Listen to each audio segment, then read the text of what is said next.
Aloreing is a comedy folklore podcast where your hosts Kimmy and Ryan discuss the history and sightings of different lore from around the world.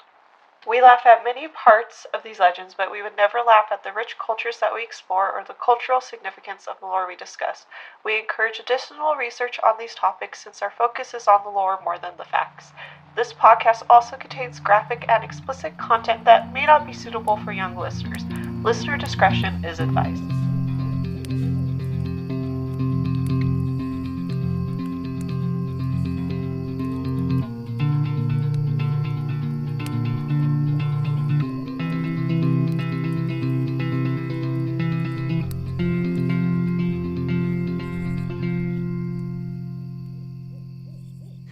Hello, everyone. My name is Kimmy, and I'm here with my co-host, Ryan. Hey guys, welcome back to Aloreing, our folklore podcast, where we tell you the legends of different lore from around the world.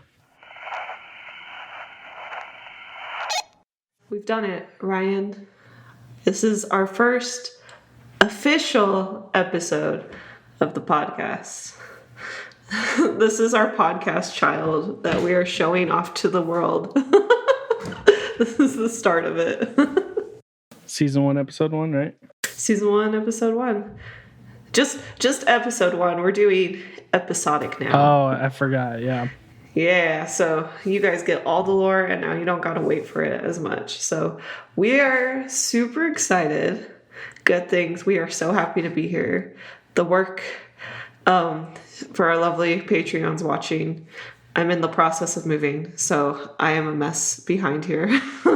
So ignore anything in the background. Yeah, same for our video viewers. I don't have curtains yet in my new house, so I literally have a blanket thumbtacked to my wall to keep the light out. It looks perfect. Pretty trashy, but it's effective. So it's going great though, but really banking on some blinds for my birthday. We'll see. Well, on that note, do you want to tell us what you find alluring this week? What's going on in the world of Ryan? Yeah. So I read/listened to the McElroy brothers book about podcasting to prepare my life for this. And really interesting, not sponsored, but what's it called? Everyone has a podcast and you should too. Really good. No, everyone has a podcast but you. Yeah, that's what it is. And it's really informative. I've been taking notes, and if any of our listeners also is into podcasting, definitely check this it out. Is not a sponsorship, but no, not a sponsor, just a great book. But if they want to be, hey, we won't stop. We make cool art and talk about spooky things, and I think you guys would love it because they're hilarious. No, that's a good book. Ryan's been messaging me about it. He's like, we should do this, or he's like, hey, the book says not to do this thing that we've been doing this whole time. And I'm like, okay. Yeah, I text you 6 times a chapter. It's fine. It's great. Well, I'll tell you what I found alluring this week.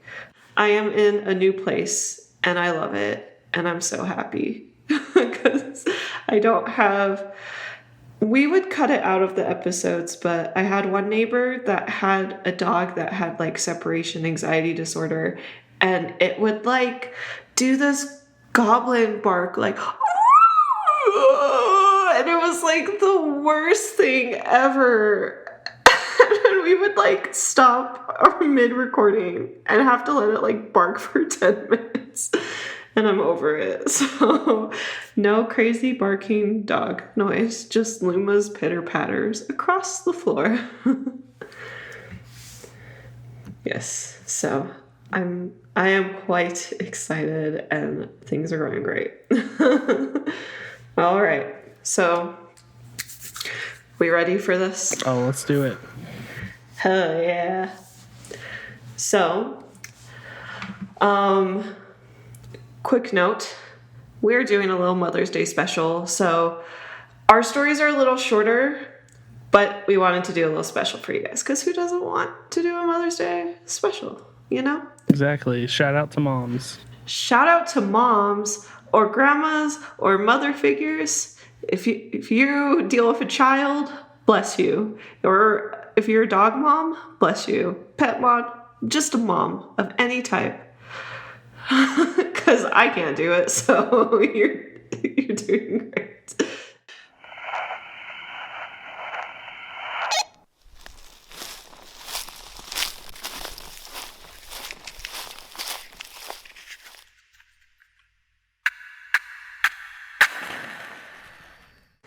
If you are an expecting mother or one who carries a newborn, then it's best you stay away from heavily damp forest or swamp areas for a while. There is there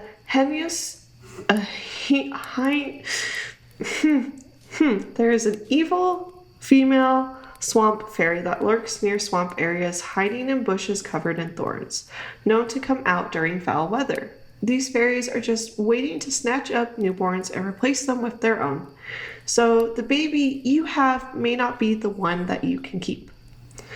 This week, I'll be talking about Dziwozona, also known as Mamuna or Bogenak. This Slavic swamp fairy is known to inhabit the dampest, wettest places of the forest near the thickest rivers, lakes, and streams all around the world. And this is a lovely picture that will be on our blog for everyone to see. And I'll tell you a little bit about this lovely, lovely photo. So physically, this character has been compared to a goblin due to her appearance of an ugly old woman with green body being completely covered in red hair. She is a bigger woman and has been said to be a midget in some lore, but mostly a giant. With a big head and scary eyes and huge heavy breasts that she uses to wash her clothes in rivers and swamps, she is hard to miss. She is also known to cause harm with her breasts, feeling them like a weapon that can kill. So in the picture, if you look, it took me like 3 days to realize it. She has one breast like over her shoulder. Slung over her shoulder. I didn't realize what that was until you said she uses it as a weapon. I was like, wait a minute. The dots connected. Well, like, it kind of looks like, you know, in prison when they put the soap in the sock and like beat you with it. Yeah. That's a great description. That's exactly what her boobs look like. So she also has long, straight red hair and wears a red hat upon her head with a spring fern that is pinned to the side.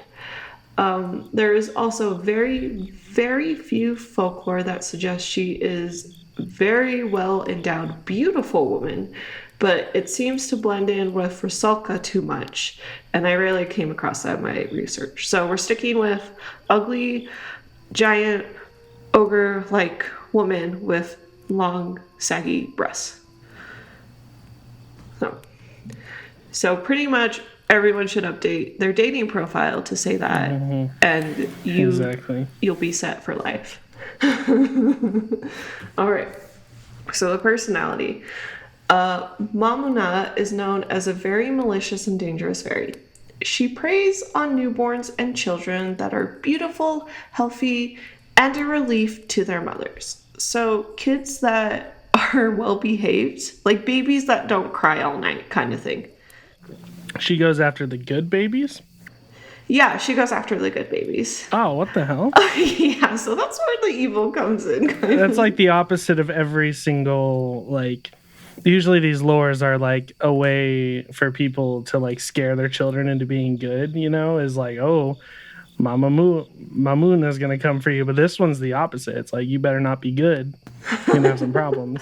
Well, like, as I get more into it, it's like, it's more to scare like a pregnant woman. This is the point of this legend, I feel. I feel it's less to scare the children because it's like, she'll take your baby if your baby's good and you're not like paying attention to it, you know, which is terrible because let a mama sleep. But yeah. So to be able to capture these newborns, she has to take her time to elaborate a scheme. So she don't rush into shit. She will watch the mother and child for weeks, deciding when is the best time to separate the mother, which I hate, which is very uncomfortable. And then when the mother leaves, and after all her plotting, she snatches up the newborn and replaces it with one of her own changeling babies. And in more malicious lore, she will plague the mother with a disease and capture the baby while she is sick. So it's really terrible. Yeah. Because it's like, the point of the lore, I feel, is just to make moms aware 1,000% of the time. And every like one I know that has a baby is going through that already, you know? So it's just even more stressful. Yeah. But Yeah, it's just so weird. Like, this is the first one I've heard that's about good children. Like, that's still just messing with me. it's still not sitting right. Yeah, because like you're teaching, I guess, the mom to be a better mom, but if the kids hear this story, they're gonna be like, all right, so I'm gonna become a little devil, Right. so that I don't get murdered by this lady. Right. Well, that's the thing, is she only takes babies. She's not taking like toddlers or kids that are able to like comprehend. Like, if a child's able to hold up its head, she's really not interested, No. which is terrible. Yeah. She's like, I want it codependent, but I don't want it to cry. Yeah. So, and I'll get more into changelings, but yeah. Happy Mother's Day, everybody. So, even though Mamuna are evil fairies, it's important to note that they care for the children they take in. They are known for being very mature and caring of the children and animals of the forest, especially children of men with no mothers. So, lore even suggests she will take children of parents who don't care for their own, taking them under her wing to love and support them through their lives. So, even though kidnapping is not okay on any level, she does seem to be like a savior to some kids.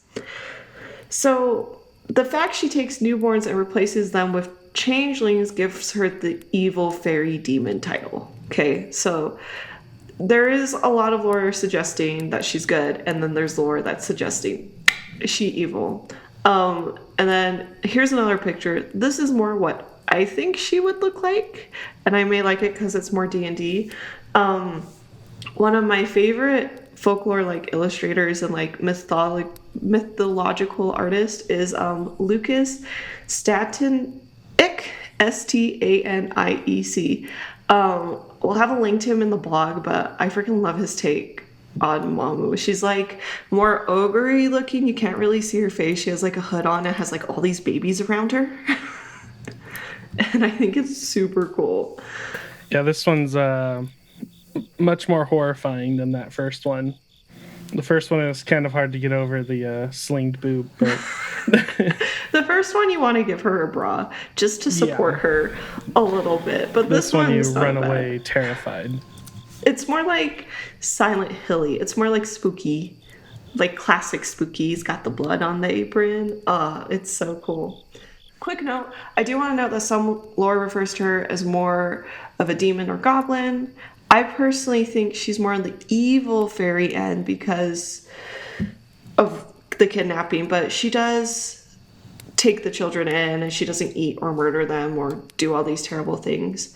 I think it is really important to know that the demonic aspects of her come a lot from the influence of Christianity throughout time.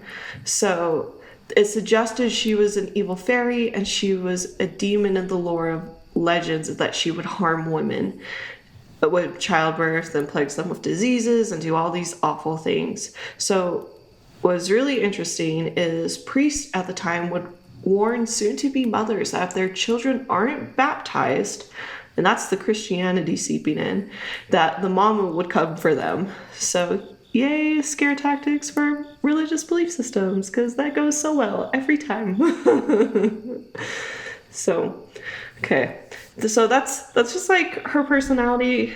Again, I think she's more evil because she kidnaps children, but she's not completely evil. So she's a very, like, it's how you take the situation kind of thing, like a gray villain, if that makes sense. All right, now I got a legend for you. So the origins of Mamuna has many connections to the famous Rusalka, which I will talk about in a future episode because I love them bitches so much.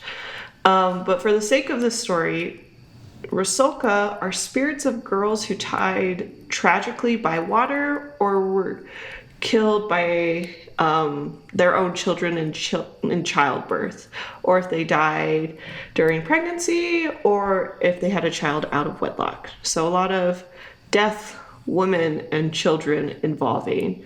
So it's said that Manumas are few Rusalka become over time. So I wrote that weird, and I apologize because I might have been tipsy when I wrote this. But what it is a Rusalka, as time goes on, they have a chance to become one of these.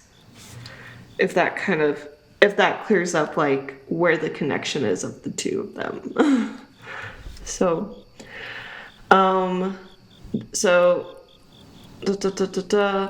Mamunas just have the same tragic life as a Rusalka, which is what turns them into the Slavic slop demon. And again, that's the connection. So only women can become Mamunas. So Ryan, you're safe. You don't gotta worry about. Phew. If you were worried about it at all. I was stressing a little bit. I saw the sweat. Mm-hmm.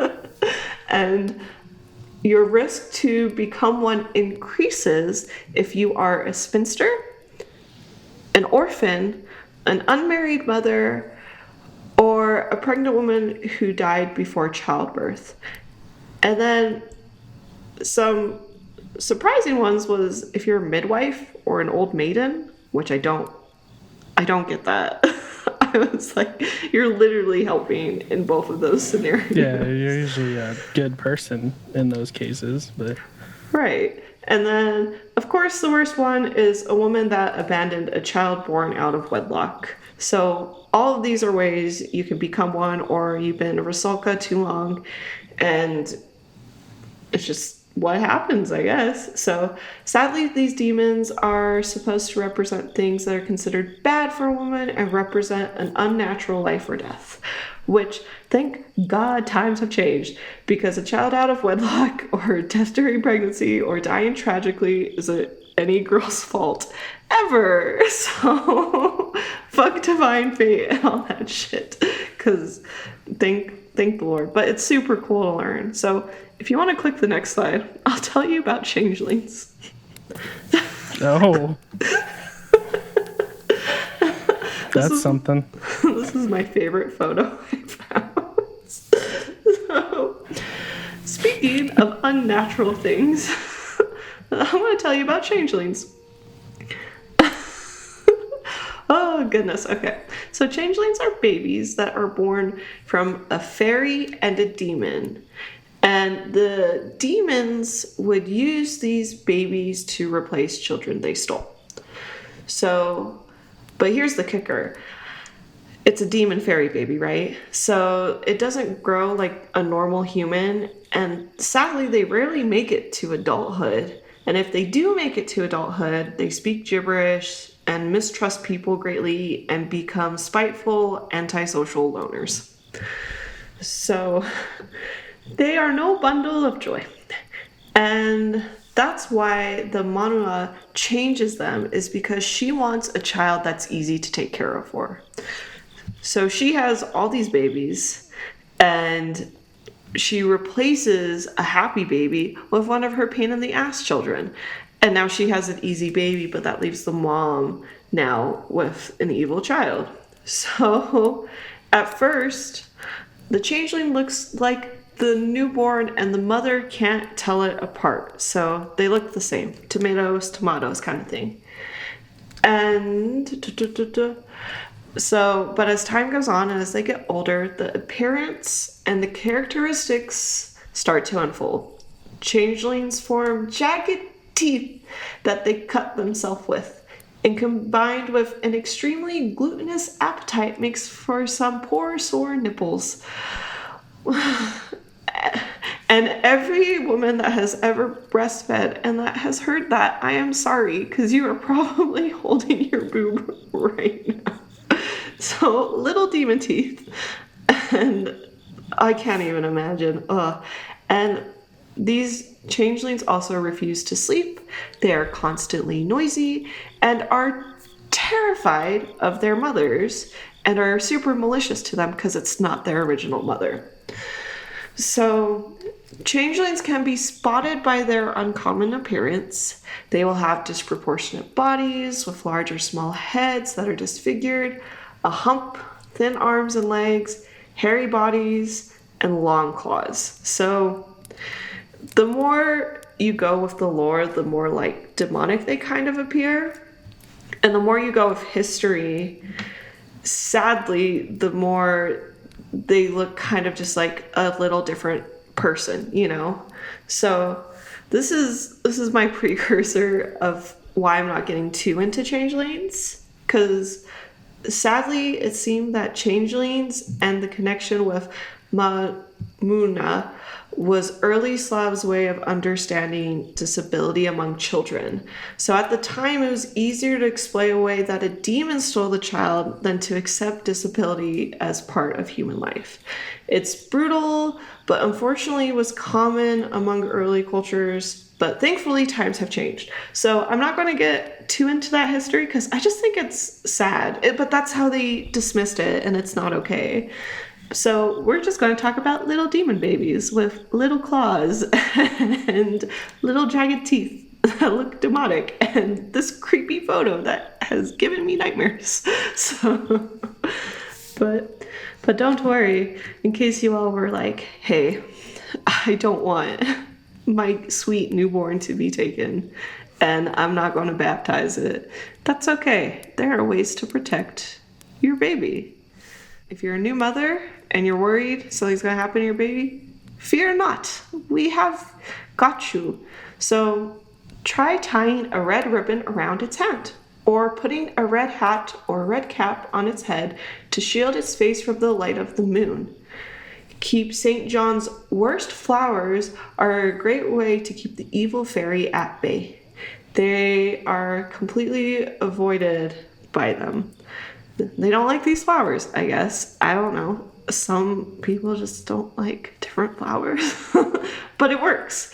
Also, don't wash its nappies after sunset or turn your head away from the child when it sleeps. So... It's a long night. Yeah, so no late night baths. No.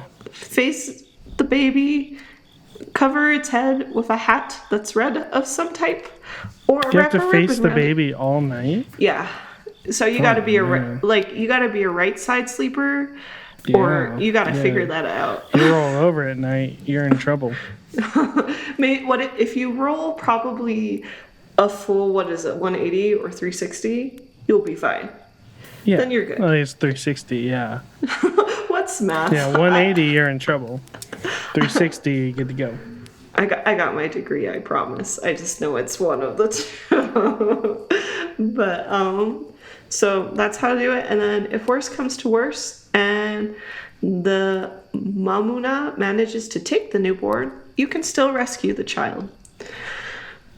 Your neighbors may question you a little bit, though. So the mother has to take the changeling to a midden, which is a dunghill, so a pile of shit.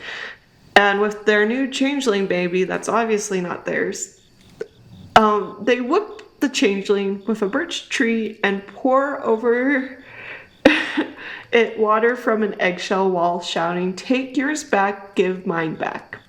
And the Mamuna will feel so sorry for the changeling and give back the newborn and take the changeling back to take care of it. Jeez. So it's kind of brutal. Yeah, see, that's the whole, like, bad side of changelings. Yeah. It's like, well, this doesn't look normal. It's like, no. Yeah, let's go bring it up to a poop hill and whip it. Now, if it has claw, hands, and a demon tail, and it's doing satanic rituals while sleeping, then this may be the approach. Maybe, you know. But still, you're going to have that one neighbor, because, like, I know that one neighbor, the one that, like, pokes out the blinds late at night. It's like, what the hell are they doing up there? I'll be like, Gregory, go call child services. She's doing it again. But in the end, how evil the spirit depends on the situation and how you look at it. But it is best to steer clear of the Dziwozona, the mother of the swamp. And that's my folklore this week. Yeah. So it's I really like it. I thought it was really interesting. But I don't know. I don't think she's that evil. The more I like read it, the more I'm like, it's just really situation dependent. Yeah, I mean, her whole shtick is she's stealing your kid because she doesn't want to deal with her kids. I'd say that's pretty. It's pretty evil. Right. And you can also look at it like the reason she's trading children, it's because she thinks you're such a good mother. So I'm leaning more towards evil with her, but let's hear a quick word from our sponsors, and then you can tell me about your spooky Mother Day folklore too. Yeah. When it comes to creating a website, it can become very overwhelming very quickly. And this is coming from someone who had to take classes on web design to get her degree. So after a few years of not working on a website and knowing I was going to have to make the podcast website in like a week, I was beyond overwhelmed and stressed and scared. But thankfully, I found Bluehost. Bluehost has everything your website needs from startup to success, and they are there to help you every step of the way. I personally love it because I was able to design a website without worrying about code. I could just use one of their free templates to create my site. And with Bluehost, you can get started quick. Simply name your website, select the design template, and start building with the right hosting plan. There are tons of ways you can design your site, along with marketing tools, analytics, and scalable growth. Bluehost really has your back every step of the way. On top of all that, they also have low monthly fees, a free domain name for your first year, and one-click WordPress installation with 24/7 support. And when they say 24/7 support, they mean it. I have had way too many late night calls in the black of night, and yet every time I call their customer support, they are absolutely fantastic. They have always helped resolve any issues quickly and have been just a blessing about it. If you want to try it for yourself, go to aloreing.com/sponsors and click on our Bluehost banner and start your own website today. Are you wanting to start a podcast but have no idea what to do? Where to start, or even what it means to monetize your podcast? Well, let me tell you about Buzzsprout. Once upon a time, I was wanting to start a podcast, but I had no idea what I was doing. So me, a mere maiden who became lost in the forest of potential podcast hosting sites, was unsure and confused on which would lead me down the right path. Then, a beautiful knight by the name of Buzzsprout rode up on its white stallion, took my hand, and showed me the ways of podcasting. And since then, I've never looked back because Buzzsprout has given me everything I need to start my own podcast. The reason Buzzsprout may seem like Kimmy's knight in shining armor is because it's really a one-stop shop for starting your podcast. On Buzzsprout, you can promote, track, and host all your podcasts in one place. They provide tools to help you get your podcast listed on all the top podcast directories and reach millions of potential listeners by listing your podcast on platforms like Apple Podcasts, Spotify, Google Podcasts, Stitch, and more. And if you're an analytics nerd like me, they also provide advanced podcast statistics to track your progress. You can really get to know your listeners, see all different stats like your downloads, what app they're listening on, where they're listening from, and this really helped us grow our audience. And they also have tons of resources on how to monetize and market your podcast. They provide many tips and tricks from script writing, editing your episodes, recording tips, getting sponsors, and so much more. So, what are you waiting for? simply go to our website, aloreing.com/sponsors, and click on the Buzzsprout banner and become one of the 100,000 plus podcasts that Buzzsprout has helped start today. Okay. Welcome back. Wasn't that a great ad? Such a great ad. Moves me every time. So, I am going to be talking about the Pyramid Lake water babies. And Pyramid Lake is it's not a very large lake, but it's an incredibly deep lake on a Paiute reservation up in like northern Nevada-ish. So, there's two stories to it. I'm going to go with the one that I was told when I was younger. It's pretty dark. So a long time ago, the Paiutes would drown malformed or premature babies in the lake. Oh my god! Like I said, terrible. Okay, cool. Just rip off the band. Just keep going. So they would do this in order for their tribe to remain strong and survive the summers in Nevada, which are pretty harsh. And then allegedly, these drowned babies became very mischievous or evil creatures that live in the lake, and you could hear them crying, and they drown people, capsize boats. Oh my god. Yeah. So there's not a lot of descriptions on what they look like. This is It's so cute. Yeah, like That's such a sad story. Every resource I find online is like the tribe that lives on that reservation, they don't really like to talk about it. So there's very limited information on it. But from what I gather from the videos I watched, they're kind of like mermaid-esque, like they're palish blue, but they are, in fact, still babies. And I don't know about they're murdering people. I don't know how to feel. I'm so conflicted. And so the personality is they are a vengeful spirit.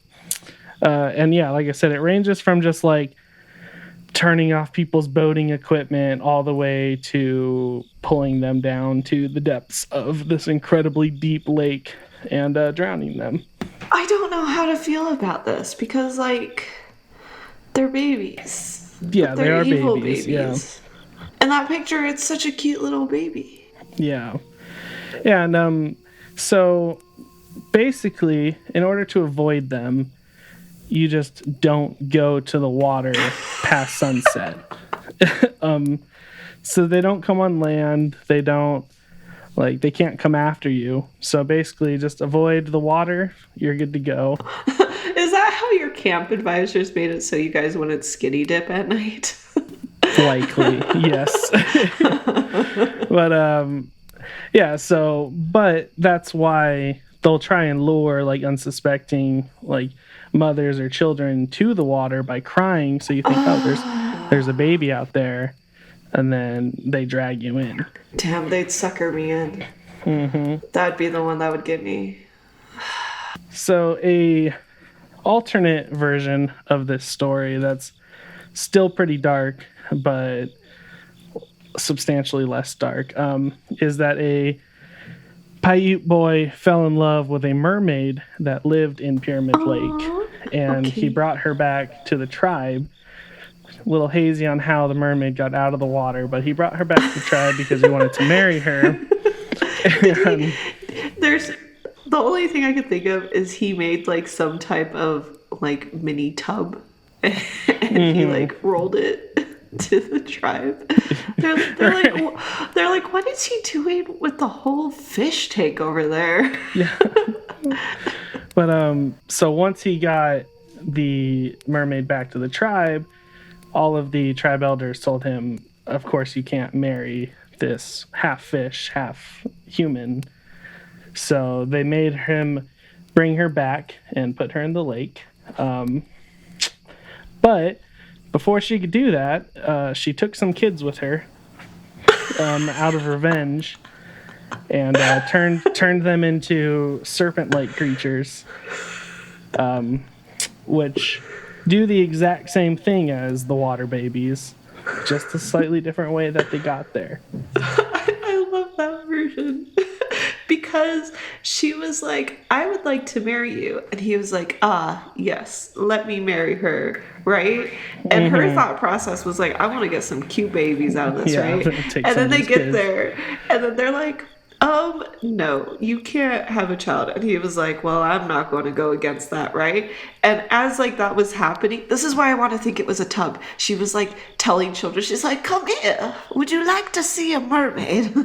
And of course, even me at 20, I would be like, hell fucking yeah, I'd love to see a mermaid. I'd hop right in there. Exactly. I like that version. That version's way better. Yeah, so shortly after the women went back, the mermaid got put back in the lake, two women with their kids were washing. This is how the mermaid stole the babies. Okay. So shortly afterwards, two women with infant were washing in the lake. When the women were not looking, a serpent slithered out of the lake and devoured the infants, taking on their forms. So, but then when the mom tried to stop it, she went up to what she thought was her baby, who had taken so this is also kind of a changeling story now that I think about it. I was like, they kind of sound like changelings, actually. Yeah, that the serpent that looked like her baby then ate the mother as well and dragged her into the lake. No. Yeah.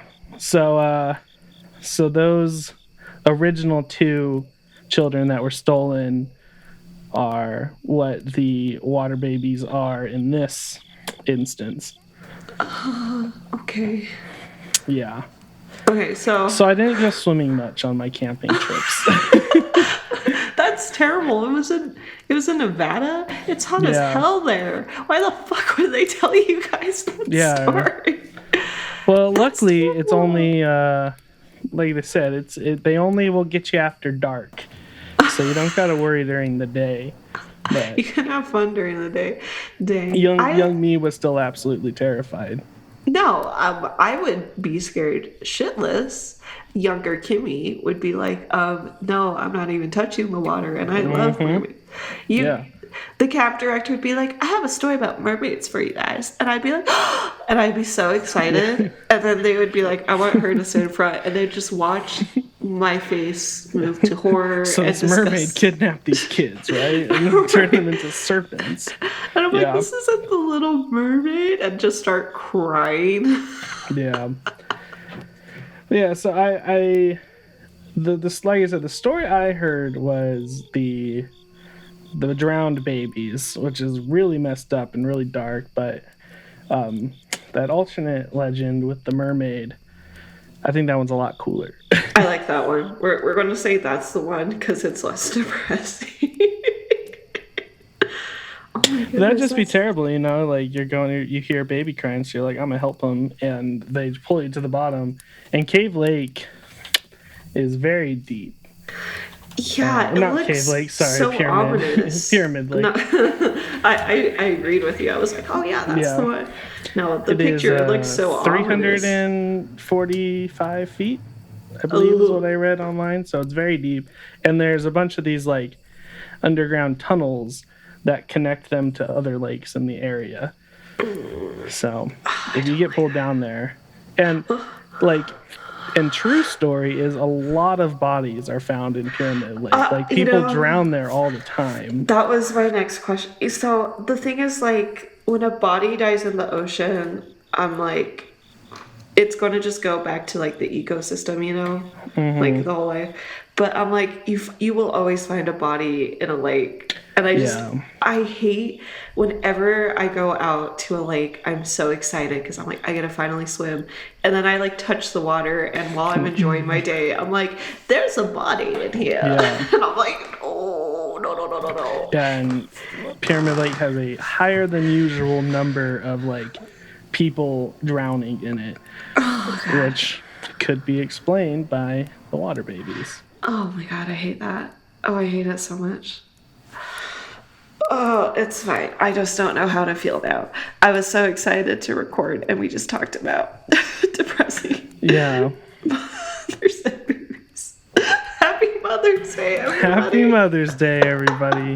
Thanks for listening.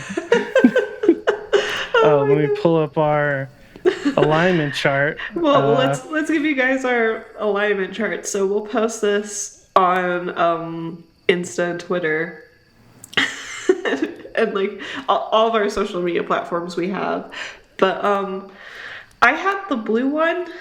I put her like a little bit in chaotic evil, but the more I talk about her, the more I think she's like neutral evil, if that makes sense. Yeah, I mean, I definitely evil because she is kidnapping children. Don't kidnap children. Yeah, totally. Granted, she takes good care of them, but it's still kidnapping. It's still kidnapping. That's the point. If you see your neighbor's dog and you're like, I can take better care of that dog, and you steal the dog, you have still stolen the dog, even if you've given it a better life. So yeah. So okay. Mine, I have all the way down chaotic evil, but that is from the perspective of the second one where it's like demonic serpents that are pulling people. I'm a little torn on where to put it with the original story of drowned babies because like they're just seeking revenge for being drowned as babies. I think it would be chaotic neutral, honestly, because they're just doing it just to do it, you know. There's no law or there's they're not doing it follow. for any evil intent. Yeah. They're not doing it for good either. They're just fucking doing it. Okay, cool. Well, I hated both of those. That was great. Super fun. We're back, everybody. Welcome back to Aloreing. Use these stories at your campfires this summer. If you're ever a camp counselor and you'd like to not have to worry about your campers swimming, water babies. It'll keep them out. I guarantee it. Right. Kept me out. And if you know someone that doesn't really take care of their children, maybe the first one will be a good one for you. There you go. We got something for everyone. Well, thank you guys so much for listening. This has been Aloreing. Have an alluring day, and we'll catch you in the next episode. Bye! Thank you for listening to Aloreing. Music by Lane Hammonds. Special thanks to Alex Higgins for help with our audio this season. Check out his podcast, What Happened in Vegas, available on all platforms. Check out our website and blog at aloreing.com. That's ALOREING.com. If you have questions, folklore, cryptid sightings, or urban legends you would like us to discuss, email us at aloreing@gmail.com. If you liked this show, please rate, review, and subscribe on Apple Podcasts. It's the best way to help support us and spread the word. Another way to show your support and have access to bonus content not posted anywhere else, visit our Patreon page today. All links are available on our website and Instagram.